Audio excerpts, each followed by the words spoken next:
Coming up on Marriage Today with Jimmy and Karen. I dominated Karen. It didn't mean I dominated her in everything, but any time we had a significant disagreement, I just wore her out. Through the force of my personality, through browbeating, tongue lashing, whatever method that I had to use, I got my way. It was my way or the highway. That's the way it was. And so I dominated our relationship, and we had no intimacy. You can't be intimate with a dominator. You can't do it.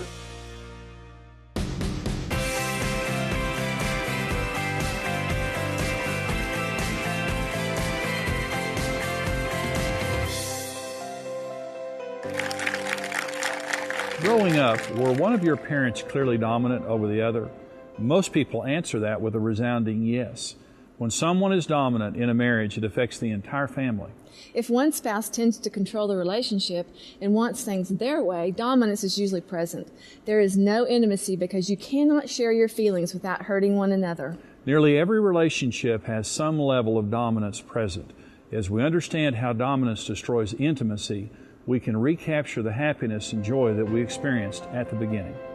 Men and women are absolutely equal. And the Bible says that in Christ, there's neither male nor female. And when God created Adam and Eve in the beginning, there's never a reference to domination, authority, or anything like that, because God was the authority. But after they sinned, things changed, and God came to Eve, and He said this to her. This is the curse that He pronounced, not just really over Eve, but over mankind. I will greatly multiply your sorrow in your conception. In pain you shall bring forth children. Your desire will be for your husband, and he will rule over you. That is a curse. And what God was saying is now, when I was God, there was just one of me and things were real simple. But now that you've rejected me, now there are two gods. And it's going to be a battle of wills, and you're going to want to subvert your husband's authority, and he will not tolerate it, he'll resent it, and he'll try to dominate you. And so the cat fight began thousands of years ago when mankind fell. It is against God's design. God did not create marriage for there to be a feature of one spouse dominating the other spouse, but that was our marriage. When Karen and I got married, I was just an idiot. I was just completely dominant. I just thought that I had the best ideas and I was the most special person in the marriage, and so I ought to make all the rules.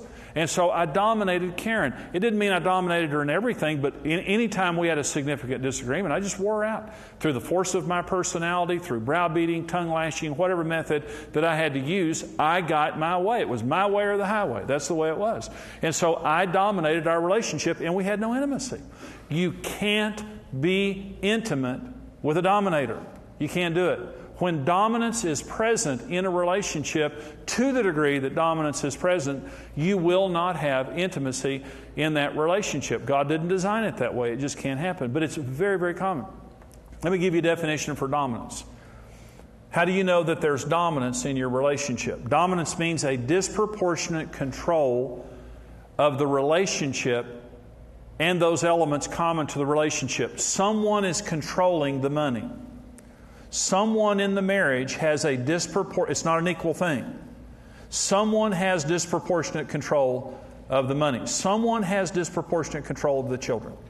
Someone has disproportionate control of the spirituality or the decision making or something like that. It's not an equal partnership. You're not making decisions together. Someone is controlling it. How you dominate a person is basically three ways: manipulation, intimidation, and domination. And so you say, well, if there's a person who's dominant, how do they dominate? Manipulation. Manipulation is probably the most dishonest form, but that is constantly manipulating through guilt or shame or just through, contriving circumstances to make sure that you get your way. Intimidation is a lot more pronounced, and that is you're going to pay a price. I mean, if you cross me, it's just, I'll wear you out. I'll shame you. I'll do whatever I have to do, but you better fear me and not stand up to me. The third is domination. That means just through sheer force.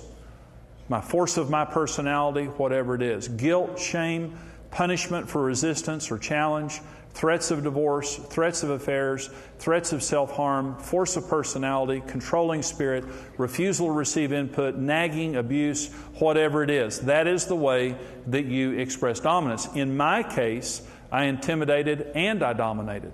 Is Karen knew, I trained her, don't stand up to me or you'll pay a price. And never physically abusive, but I was verbally and emotionally abusive. And just through the sheer force of my personality, I dominated Karen. Let me talk about the dynamic of dominance for just a minute. We always marry according to our level of emotional health.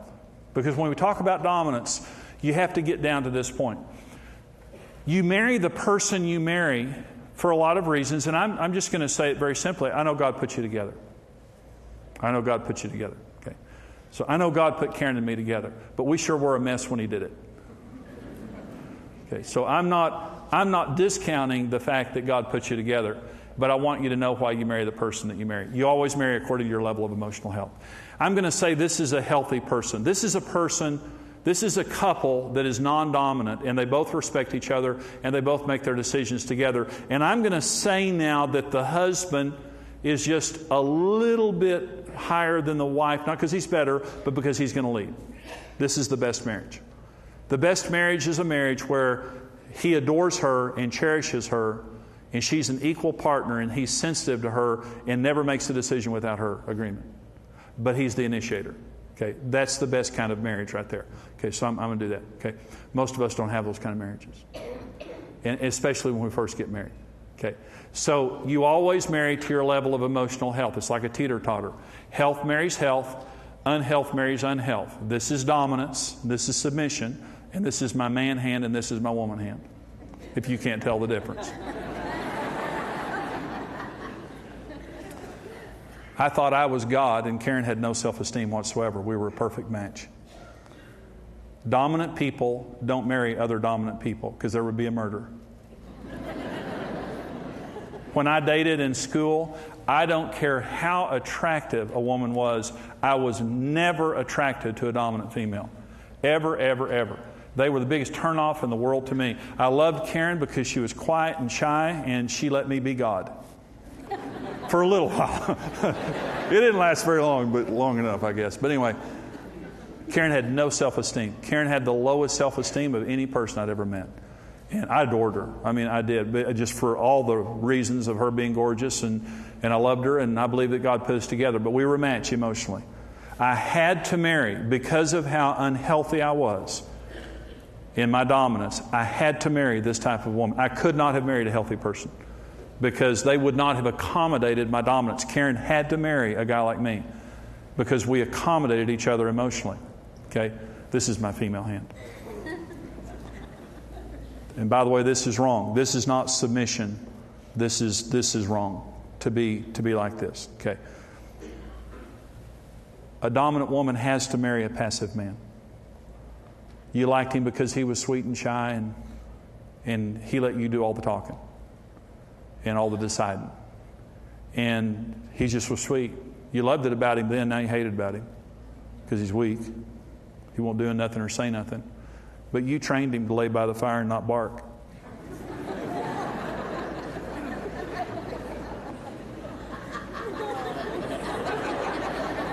Huh? This is what you wanted. You brought him home. You were so happy. Showed him off. Look, he doesn't bark. He's a lap dog. Sparky. And now it's like, get up and do something. No, you had to marry him because you're here. Okay. So Karen and I got married, and we married according to our level of emotional health. We found each other based on our level of emotional health. If you're here, you're going to marry somebody here. If you're here, you're going to marry somebody here. Well, I'm just going to say you didn't marry a person who is super healthy because you were a mess. Because I want you to be just like me.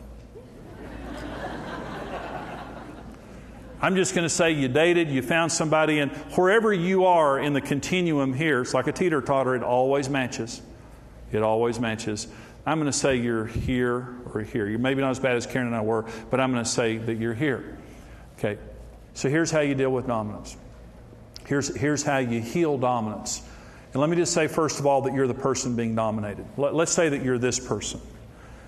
You got to stand up. Some dominance, I want you to listen to me now. You can blame your spouse for being dominant, but some dominance is caused by emotional laziness. You may have learned it as a child. But even though you don't like it, as a woman or as a man, you don't like it, you don't have to make decisions. Everything's done for you. You're just kind of checked out. On a teeter-totter, if you were a playground as a child, you ever got on a teeter-totter with somebody? It always balances out. Okay? Your worst fear is somebody who jump off. Because when they jumped off, things radically changed. In other words, whatever happened on the other end is going to have an immediate impact on me. Do you understand that when you change, your marriage changes? Now, this is my woman hand. Okay. If your husband's dominating you, stand up. It forces him down. Or he'll have to leave. But when you stand up to your husband, it'll get a reaction. Lovingly stand up. This is what Karen did to me. I dominated Karen. And she got saved. We got saved right when we got married. And the longer she was saved, the healthier she got. She woke up and read the Bible every day. Psalm 107:20 says, God sent His word to heal us and to deliver us from all of our destructions. The longer that Karen was saved, the more God healed her because she read the Word of God every day. She read it when she didn't even believe it. And the Lord began to heal her. Well, the more healed she got, the more she talked back. And I'm not talking about in a sassy, disrespectful manner. But the more healed she got, the more she would say, I don't agree with that, and I don't like you talking to me like that. Well, I didn't like that. I didn't like being challenged. I liked it when she was down here. See? But she began to do this and stand up to me. That caused the worst fight that we've ever had, and I told her to get out of the house. That's the day that our marriage started being healed, because Karen was challenging me. In a loving way, she began to stand up, and she began to exert her opinion and began to insist on respect. And she did it in a very righteous way. And it riled me up. It got me mad. And I said, get out of this house and whatever. But it began a healing in our marriage. She didn't do anything wrong. If your spouse leaves you because you stand up righteously and want to be a partner in the relationship, that's not your problem. That's their problem. But you'll never be happy. Your children will never have the parents they should have while dominance is going on. And you're not a victim, and you're not at the mercy of another person. When you stand up, it's got to force this kind of a reaction that goes on. I'm a partner. I will be respected. I will be heard. Okay, and if you have to go get outside help, you go get outside help. You stand up. If you're the dominator, you got to sit down. You've got to sit down. Whether it's fear, whether it's the strength of your personality, whatever the cause, whether it's an iniquity or an inner vow, you'll never be happy. You're mistraining your children. You're hurting your spouse. You're cursing your own future the longer that you're being dominant. And being a dominating person, I remember the day that I stopped dominating. And I just said this, I repent. I don't have the right to dominate other people. I don't have the right to dominate Karen. And I repented to Karen, and I repented to God. And here's the decision I make. Listen. I will never make her pay a price for sharing her opinion. I will seek her opinion, and I will never make a decision without her approval. Ever. Karen and I, when we make decisions, we make all of our decisions together. We may have some lively discussions, and we do. I mean, the sister's got opinions, and so do I. But I'm saying we sit down and we talk things through, but we've had several times that Karen would say, no, you just go ahead and do it. And I say, I'm not doing it. I will not do it until you're in agreement. That's my commitment. I will not do it. And if it takes time for her to get there, if it takes more conversation for her to get there, I'm not doing it without her agreement. Why? Because the most important thing is the integrity of our relationship. And if I dominate her or go on without her, it will violate the integrity of our relationship. Marriage is about sharing life together. It's not about getting my way. And so if you have dominance in your relationship, I'm saying to you, it doesn't work. But you're normal. I mean, you're in the majority if you have dominance in your relationship. I'm not trying to make you feel bad. All I'm trying to say is there is an answer, but it's a serious problem that you have to address. That information, I believe, is some of the most important information that I've ever brought in a seminar. And I can tell it through the lives that are changed. I mean, we see couples' lives that are changed, their futures that are changed, their relationship dramatically changed by that information. You know, you can succeed in marriage, you just need the right information. And this Return to Intimacy seminar is a powerful seminar. What you saw on today's program is just a very small part of a full 5-part seminar called Return to Intimacy. And right now, with your gift of any amount to support us here at Marriage Today, we're doing an important work of coming to people just like you, giving you hope and help in the area of marriage. And gosh, there's so many people that need this kind of help right now. For your gift of any amount to support us here at Marriage Today, we want to send you the full 5-part CD series, Return to Intimacy. Right now, for your gift of $90 or more, and I want to encourage you, if you can give $90, this will be a blessing to us in the ministry, and you can give more than $90. But if you can give at least $90, we'll send you the full 5-part DVD series, along with a phenomenal book that we have, One Devotional. And this One Devotional book is the best book we've ever produced. And we produced it so couples can sit down once a day, once a week, once a month, and just study together, have a little devotional time. Maybe on your date night or a special time together, helping you to build the right skills and disciplines into your marriage so that you can have the marriage of your dreams. Listen, we need your financial support, and we want to send you this critical information. Here's how you can do it. Regardless of your past, you can return to intimacy. In this power-packed teaching series, Jimmy Evans shares the 4 elements of intimacy: how to resolve conflict, the most common issues that destroy marriages, and the secret to restoring and staying in love. Intimacy means on the inside we're close. It also means complete mutual awareness. It means I know you. For your gift of any amount, we'll send you the entire 5-part Return to Intimacy series on CD. For your gift of $90 or more, we'll send you the 5-part series on DVD plus the One Devotional book, a 52-week couples devotion guide. Embark on a journey that will dramatically increase the intimacy in your relationship like you've never experienced. Whatever your situation, you can return to intimacy.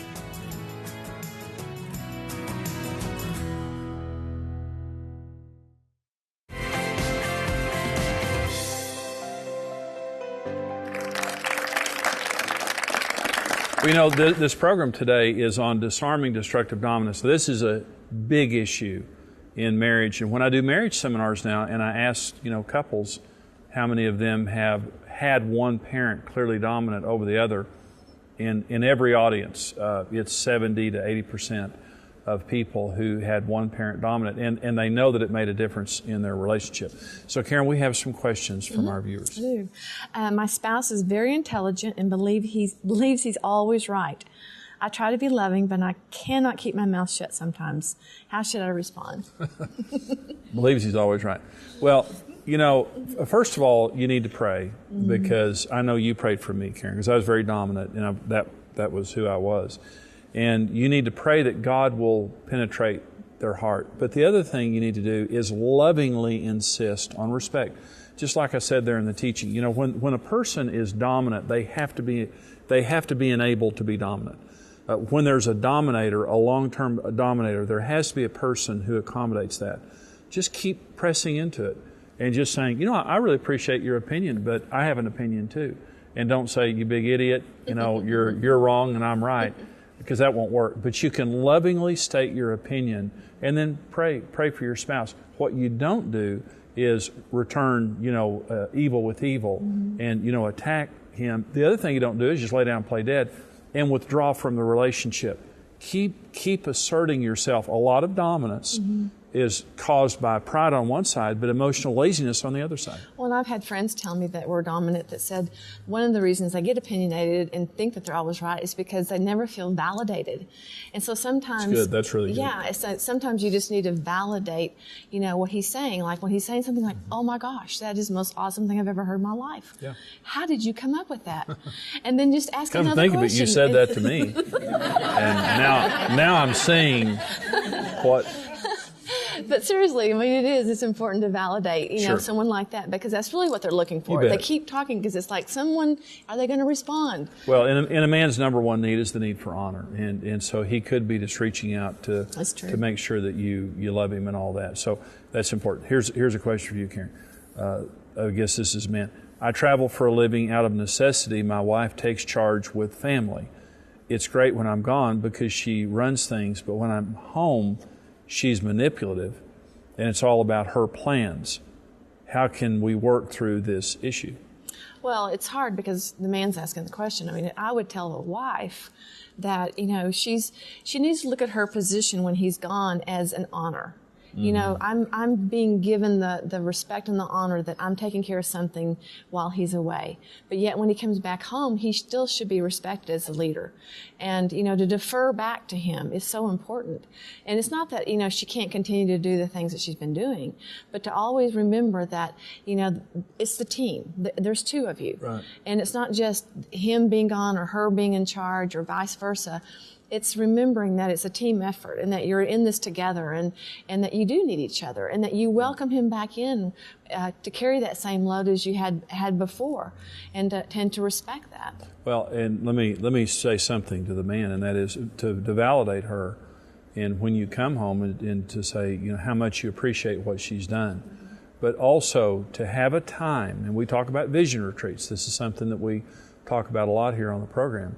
And that is, you guys need to get away, and you need to sit down and talk about your finances, talk about the kids, talk about all of those things so that you have a plan. You said it's all about her plans, okay? Well, when you're gone, it ought to be about your plan together that you agreed on beforehand. Whether you're there or not, that same plan is being enacted, and you're both equal partners. And so you need to have a plan. Take a weekend away, 3 or 4 days, hopefully, if you can get that away, and have a vision retreat. We have a great resource called the Mountaintop of Marriage that's available on our website, marriagetoday.com, and that will help you to prepare to have a vision retreat and actually take your first vision retreat. I'm telling you, it's a transforming experience when you get a plan together. And sometimes when you have dominance in a relationship, it's because you don't have a plan. And someone's just trying to kind of, take a leadership role there. And so two of you together will have a much better plan, and when you have that, it'll work out better. That's good. You have how do I lovingly encourage my husband to be the spiritual leader of our home without making him feel weak or inferior? Well, a man's number one need is the need for honor and respect, so you do it with honor and respect. Now, you did this, Karen. But one of a woman's most important needs is leadership. She doesn't want to be dominated by her husband, but she wants to be the leader in 4 areas: money, children, romance, and spirituality. It makes a woman feel, a woman's number one need is security. And it makes a woman feel very secure when her husband is the loving initiator. So I think the number one thing is to say to him, this is important to me. Well, I know for myself that what I would do is I would really pray. I remember, seeking the Lord, for myself so much and wanting you to be more of a spiritual leader. And I just remember I never felt like it was about me to change you to be a spiritual leader. So I began to ask the Lord to really put it on your heart to seek Him for yourself. Right. And, the more I prayed that, it was like the more you seemed to get interested. And it took the burden off of me. And, because personally, I don't know about you, but sometimes it's a turn off to me to see women who are dominating their husband in that area. Yeah. Because it's just so, it is, to me, it takes away from the beauty of the gospel. We're here to be humble and to serve and to honor each other and to think more highly of another person. And when you're trying to force something on somebody, it's a turnoff. I mean, I wouldn't want that. Well, and it's contrived. It's not from the heart. And I agree. And what Karen did for me that was helpful is loving reminders. I'd like for you to pray with us. I'd like to pray over meals, like you pray with the kids before they go to bed. Things like that, let's go to church and, let's decide. And she would just kind of give me loving nudges, not controlling me, while she was praying for me. And that's what it took. And the Lord working in my heart. And so get along in your marriage and be partners. Make a decision that you're not going to allow dominance in your relationship. For dominant people, you need to sit down. For people who are being dominated, you need to lovingly stand up. But God designed marriage to be a partnership. And that really is the only way that it works. We hope that this program today is a blessing to you. And we're able to come to you because of people who financially support us. Really, that's the only way that Marriage Today operates. We are a nonprofit ministry. And our passion is to help people in the area of their marriages. And literally everything that we do is because of some precious person like yourself with a big heart who supports us, believes in what we're doing. We have a very special group of people who support us every single month, and they are called our Rock Solid Partners, thousands of people across America, literally the backbone of this ministry. And these people that support us every month, they get a special resource every single month that is only for our monthly partners, and it's called the Dream Marriage Library. And this is the best of our materials here at Marriage Today. The very best seminar teachings, my sermons. It comes with notes electronically, and you can also get it physically. We have several different financial levels that you can support us. But Karen and I are asking you to stand with us financially, to become a partner with this very important ministry, and here's how you can do it. Marriage. Family. This is the foundation of our society. But this foundation is under attack. Across the country and across the street, marriages are crumbling. Young men and women are questioning the value and purpose of marriage, and children are suffering the heartache of divorce. But regardless of how dark, how difficult it may seem, with the right teaching, the right training, the right commitment, every marriage has a 100% chance of success. Join us by becoming a rock-solid partner today. Together, we can help shape the future of marriage around the world. For $14, $28, or $56 per month, you can get the tools you need to succeed in marriage, including online access to the Dream Marriage Library, CD and DVD lessons shipped to your door, and exclusive partner perks. Become a rock-solid partner today.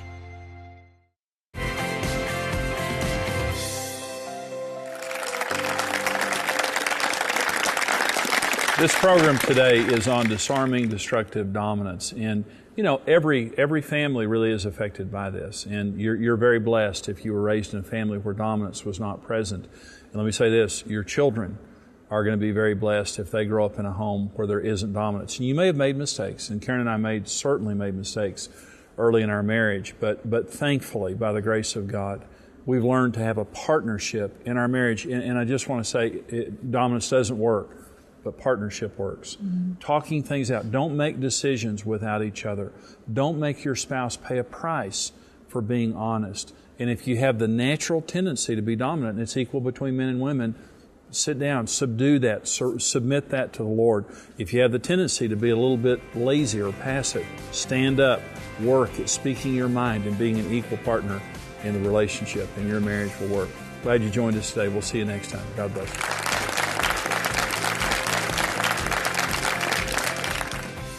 Thank you for joining us today. Support Marriage Today with your best gift and receive the series Return to Intimacy. Don't miss the Becoming One simulcast with Jimmy and Karen Evans. Host the event at your church, watch from home, or find a host site. All at marriagetoday.com/simulcasts. Looking for your next great book? Start reading instantly with Marriage Today's ebooks, now available online. And don't forget, become a rock-solid partner and receive the Dream Marriage Library. There's a rock-solid partner level to fit every need. This program is made possible by the generous support of our faithful partners.